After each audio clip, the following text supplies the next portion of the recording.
I also coach males. I teach these things now to men so that they can show up for their partners this way. So one of my male clients recently shared with me that he is having better lovemaking at 60 with his wife than when they were 30. And then he's had such deep layers of healing. Then he's like, oh, now my wife, she said to me after 30 years of marriage, she shared with him the other day, thanks for allowing me to get to see you, to really get to know you, because now he's able to have this intimacy and let go of always feeling like he has to be the provider. There's a lot of pressure on males in our society to be the provider, to be the protector. And they're human beings too. They need to have a human experience. They have emotions, they have fears. They should be able to be fully who they are and also fully play within their masculine and feminine energies. They're more of a balance of that than even I am. So I love supporting males because when I support them, that's me being a support of the divine feminine, because we need males to know this. There's so much misinformation for males about lovemaking. And so we don't never have these healthy, enlightening conversations. Whenever we're in school, Rena, if you recall, it's like we're going to be taught about abstinence or shame or wait till you're married or don't get pregnant or don't get a disease. No one tells us all of this amazing healing and transformation and deep intimacy and connection we can have. No one tells us this. So then, of course, we go to look at adult videos to try to figure it out. And that is really dumbing us down and limiting us. What a lot of people don't realize, it is acting. If you see a movie with the stunts or Fast and Furious, you understand that's acting. But with adult videos, we don't realize, like, some of those things, do not try that at home because that's really not going to be what your lover wants. These are paid actresses and actors just based on fantasy. That's so interesting. And I wonder even if any of it's pleasurable. Sometimes probably things are pleasurable, but the motivation for doing the scenes is not to give that actress pleasure. I think that is also very toxic in our society when young males are seeing this. They're not seeing, oh, are you having respect for your partner? Or is this just an object? Do we just objectify women and use them for our fantasy and not even check in with them or communicate?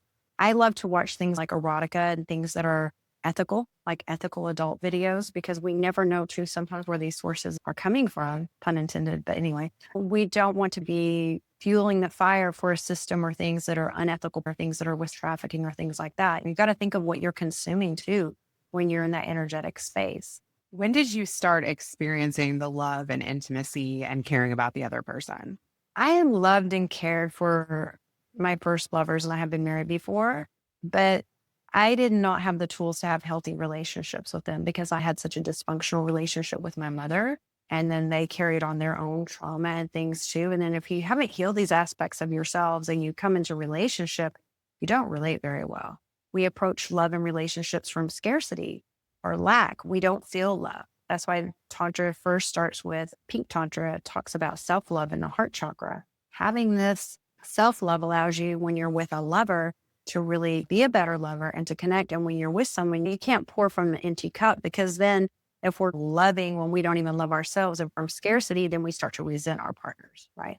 And if we don't know how to source love within ourselves, then if our partner is busy on a project or work or something is happening, then all of a sudden, I know for me, I would get upset and my ego would kick in. And I was just like, why aren't you paying attention to me? Those kinds of things and these unhealthy patterns. Whereas once I began to love myself and have a healthy relationship with myself, I could approach relationship from a healthier way, and I could notice and observe people like, what is their self-love like? Before Tantra, I was just like, oh, I'm a nurse, and as long as we're using protection and we talk about if we've had testing or whatever, like, I'm good. But then with Tantra and with learning about the energies, I was like, okay, I can't put a body condom on someone and protect myself from their bad vibes. Like if they're pursuing me and they're being with me and they're approaching me being the sales rep and trying to woo me and romance me, but then on the way to the date, they're road raging or they're very disrespectful to other people when they don't serve them or they're trying to get something from them, right? Or if they're very angry or have unresolved things or they're living in a lot of fear, that energy is being transferred to me in my most intimate spaces. In the past, I would be with a lover, and then a lot of times people will experience the next day they feel off or in a funk, or I don't know why, I just feeling weird today, but you don't even understand.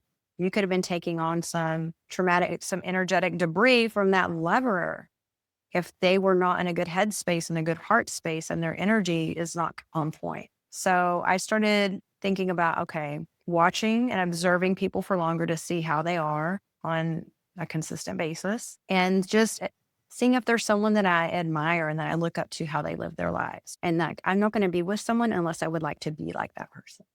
We get so caught up with wanting to have a status symbol or all of those things. And we think because we have all these certifications and degrees, "Oh, I'm good." But then when I had to really look at myself, I was like, no, there's some things that I experienced in my childhood that I really needed to work past and heal. And I even took time from dating for a bit to use those things I learned with Tantra and start to have that healing journey with myself. And when I did that, I attracted better lovers.